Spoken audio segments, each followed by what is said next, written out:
Week reporters have flown to Edinburgh from all over the world, but Alex Salmond knows that for victory he needs to reassure voters at home.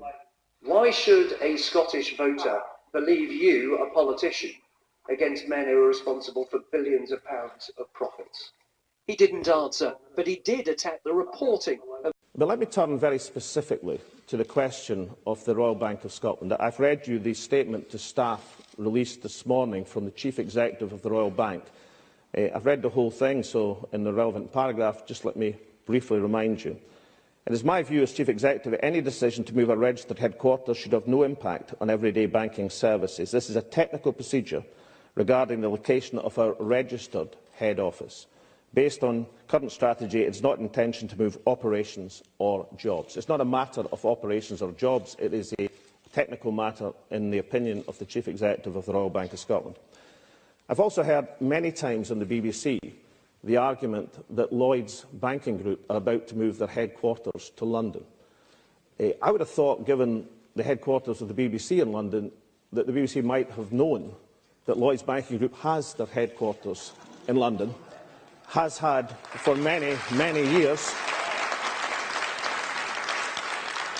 and has no jobs and it's registered, attached to its registered office, which is, of course, a plaque in the Mound, which is there not incidentally to do with the Bank of Scotland. It's there because of Lloyd's takeover of the TSB many years ago. So I then come to what I think is now the most interesting matter, which is who in the Treasury, because I have here a screen grab from the BBC last night. I don't know if this was you, Nick, or one of your colleagues. A Treasury source told the BBC that it had discussed the plans with the Royal Bank of Scotland. The Treasury officials or ministers are not allowed to brief market-sensitive information. Market-sensitive information, and it's a basic rule, cannot be released prior to the market announcement at 7 o'clock this morning. The Royal Bank of Scotland share price changed overnight. This is a matter of extraordinary gravity. I've always respected, and I would continue to respect, the journalistic right to maintain and protect sources.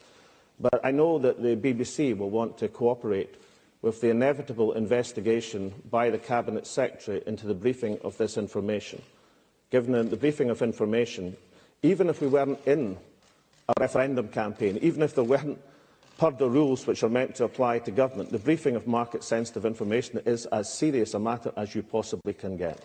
And therefore I know the BBC, in its impartial role as a public sector broadcaster, will give full cooperation to that investigation.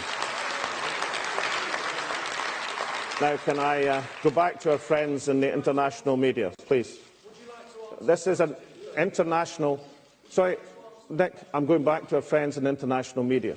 Please, there. I mean,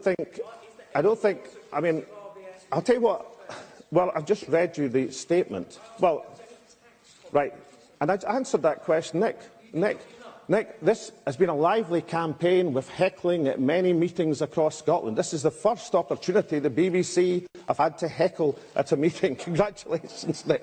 I answered you. The corporation tax is based on... Yeah, remember the first part of the question? The corporation tax is based on economic activity, not on your registered office. In, for example, yes, Nick, please. In, for example, the statement I've given you, and, for example, in the Scottish Government calculations of corporation tax, we do not count the activities of Royal Bank of Scotland in London or NatWest or elsewhere. It's based, Nick, on economic activity. That is the rules of corporation tax. And given that the Chief Executive of the Royal Bank of Scotland has said this does not involve, even if it happens, the movement of operations or jobs, and it is, after all, a contingency, but wouldn't involve the movement of operation and jobs, then clearly it would have no impact on personal tax revenues either. And I know that we'll want to report the very sensible statements from Angus Grossart and also from Martin Gilbert of Aberdeen Asset Management this morning. Not saying how they will vote, because that's a private matter for them, but pointing out in their estimation as two giants of the Scottish financial sector that the Scottish financial sector will prosper under independence, as indeed they believe it would prosper under any circumstances. So I think that's a reasonably comprehensive answer, Nick. And then, of course, I know that given I've given you a comprehensive answer, we'll have the full cooperation of the BBC in the inevitable inquiry which will now take place. Can I go to our friends